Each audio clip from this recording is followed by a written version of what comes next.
Bueno, para nuestro primer caso, nosotros elegimos el documento de Nuevos Enfoques de Desarrollo para México, escenarios del 2020. En ese menciona que fue parte de un esfuerzo regional de la Fundación Friedrich Ebert y su sede es en Latinoamérica, en el que se prendió un ejercicio o un proyecto de reflexión prospectiva que comenzó a inicios del siglo XXI con un objetivo claro que era perfilar las opciones de evolución global para las naciones y esto con un horizonte al año 2020. El proyecto se divide en diferentes etapas, pero lo primero que se nos menciona son los objetivos particulares, que estos son 3 objetivos particulares. El primero de estos es establecer un proceso de diálogo sobre nuevos enfoques de desarrollo viables, sobre todo para las economías relacionadas y justamente en el área social. El segundo de los objetivos es crear un espacio nacional y regional para el debate sobre la región y cómo crear una integración con esta misma. Y el tercero de los objetivos es utilizar estas reflexiones con las contrapartes de la Fundación y acercarse con los tomadores de decisiones nacionales y regionales. Se menciona que con el propósito de que el proyecto sea más diverso y que se tengan diferentes enfoques, se hizo la invitación a un equipo de expertos conformado por personas de diferentes campos y de diferentes enfoques, por ejemplo, economistas, sociólogos, politólogos o personas de relaciones internacionales, como profesionistas que parten de la academia, de gobierno, think tanks, organizaciones de la sociedad civil, entre otros grupos. Y el propósito era integrar un grupo multidisciplinario de 9 integrantes. Bueno, dentro de este proyecto se adoptó un método de 5 pasos para la elaboración de escenarios. El primero de los pasos nos menciona que es la identificación de los factores clave. ¿A qué se refiere con esto? Bueno, nos dice que para la realidad que se está analizando se tiene que obtener factores que influyan o que tengan un efecto principal muy fuerte dentro de los escenarios. Para esto se llevó un ejercicio de lluvia de ideas con el que se obtuvieron 33 factores clave, de los cuales se optó por elegir únicamente 9 factores que tuvieran una mayor incidencia en los escenarios futuros.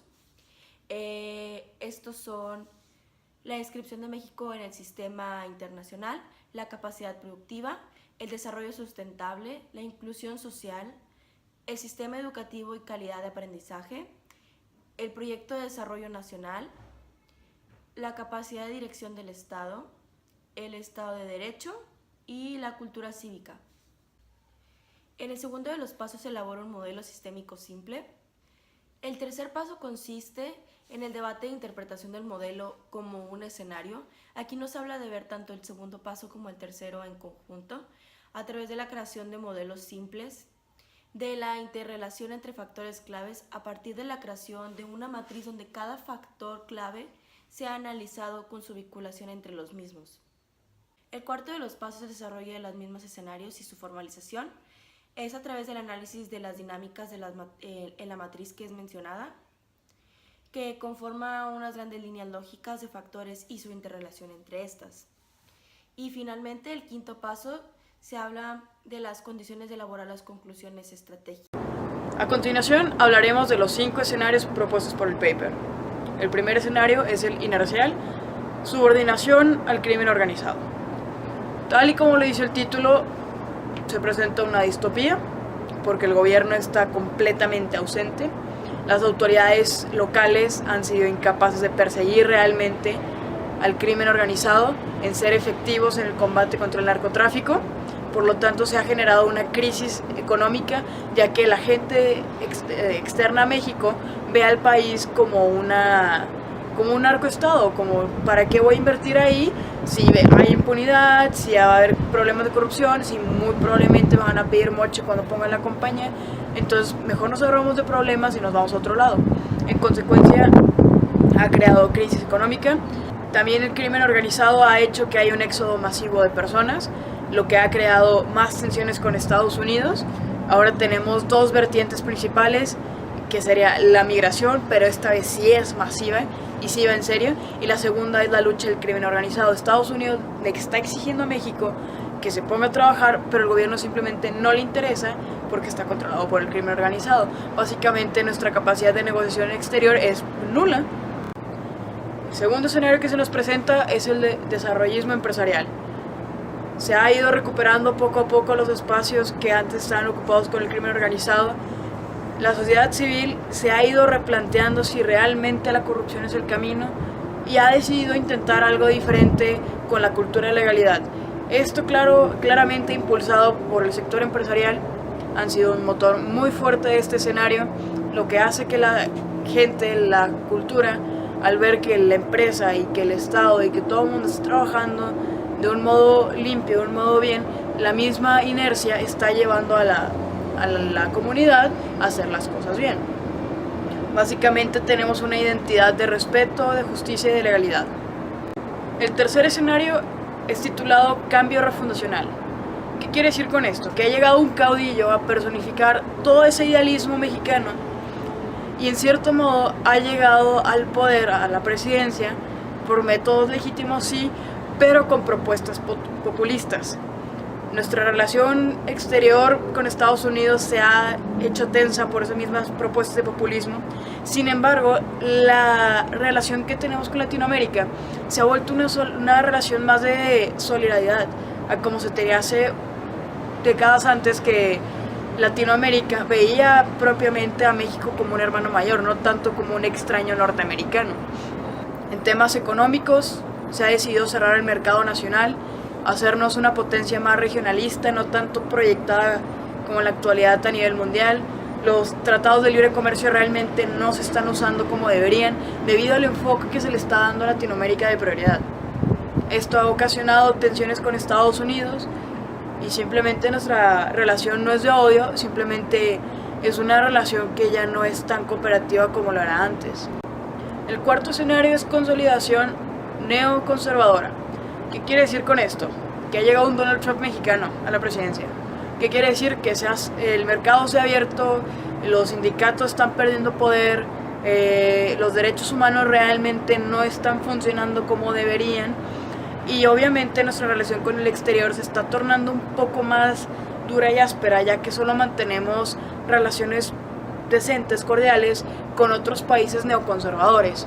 En consecuencia, los países liberales o de otras ideologías chocan mucho con nuestra forma de pensar, con la forma de pensar de la élite de ese tiempo.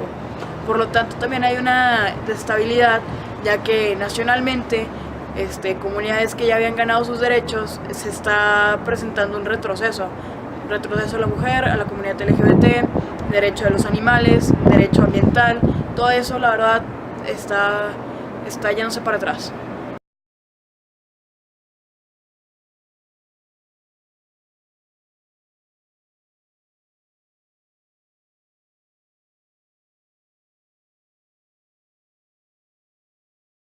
El quinto y último escenario es el de cambio progresista. ¿Qué quiere decir con esto? Que en la Cámara de Diputados saben que hay diferencias, pero han decidido dejarlas a un lado y en verdad ponerse a hacer su trabajo. En consecuencia de esto, ha habido una serie de reformas que han ayudado al país poco a poco a salir adelante. La gente, la comunidad, al ver que el gobierno está poniendo las pilas y que va bien, ha dicho, no, pues también quiero ser partícipe de ese cambio. ¿Y qué es lo que hace? Que poco a poco empiezan a modificar su cultura por una cultura de la legalidad. En consecuencia, para el 2020, México es un país con un progreso bastante bueno en materia económica, en materia de política exterior, en derechos humanos. Básicamente, México por fin se ha puesto de acuerdo a ver qué quiere hacer. Y no solo tiene su plan de desarrollo, y también por primera vez en muchísimas décadas, si no es que en toda la historia, tiene una agenda de hacia dónde México quiere llegar en un futuro. ¿Qué quiere decir? Que esta agenda progresista no va a cambiar cuando cambie el gobierno, porque ya hay una estabilidad, ya hay una continuidad, sea el gobierno de izquierda, sea el gobierno de centro, el gobierno... Bueno, pues mi reflexión es que cuando se empezó este estudio en el 2011, buscaron como englobar todos los futuros posibles, desde un futuro distópico como el narcofuturo a un futuro más progresista como el último futuro, o un futuro más conservador. Entonces se buscó englobar todo. Sin embargo, han pasado 9 años desde la realización del estudio y realmente ninguno de los 5 futuros se ve que es el que domine plenamente en México. Se puede ver polarizaciones de todos los futuros y se puede pensar que el México actual es una mezcla de todos esos factores claves que se propusieron en el estudio. Actualmente yo considero que hay escenarios que sí son realmente plausibles, como el de desarrollo empresarial, el desarrollista empresarial, considero que es uno de los más factibles, porque se está viendo al menos aquí en Monterrey cómo se ha ido avanzando desde el sector privado para llegar a ese punto de la legalidad y el que todos tengamos una conciencia colectiva hacia el favor del país. Entonces, esa básicamente es mi reflexión. Bueno, conforme vimos, de acuerdo a lo que presentó mi compañera Miroslava y con la metodología que explicaba yo al inicio, vemos que los escenarios son una oportunidad de desarrollo de estrategias que plantean opciones o que plantean diferentes, los escenarios plantean diferentes alternativas de lo que podría llegar a suceder o de los resultados que a través de las políticas que el gobierno puede establecer que llevaría a tomar esos escenarios. Como vimos con lo planteado, depende mucho de la intervención social y depende mucho de la intervención del gobierno los resultados que vamos a obtener. De acuerdo con la información que presenta la Fundación, nos dice que los esfuerzos se centraron en describir una proyección de 10 años en la que los factores clave que se mencionó con anterioridad de una u otra manera conformarían de alternativas diversas hacia las realidades de los futuros. Como se ha mencionado con anterioridad y como hemos visto en nuestro curso, los escenarios en sí no presentan una respuesta, sino son rasgos generales de lo que podría llegar a ser el futuro. Plantean una serie de alternativas y con ellos, como también es mencionado por la misma fundación, para México constituyen un actual debate sobre el rumbo de que deben tomar las acciones de los funcionarios y que debe tomar la sociedad para evitar que lleguemos a conflictos o que no se tomen las medidas necesarias para solucionar los problemas o aquellos puntos de vista importantes que se mencionaron en los escenarios. Y todo eso tiene que ser para la formulación y la adopción de enfoques que nos conlleven y que conlleven hacia el desarrollo. Por eso me parece importante analizar los resultados que plantean los escenarios para que podamos en conjunto con las asociaciones y las fundaciones y todos aquellos actores que se puedan involucrar el gestionar de manera adecuada las acciones que llevarán a cabo la sociedad civil junto con el gobierno para, en sí, llegar a un futuro ideal.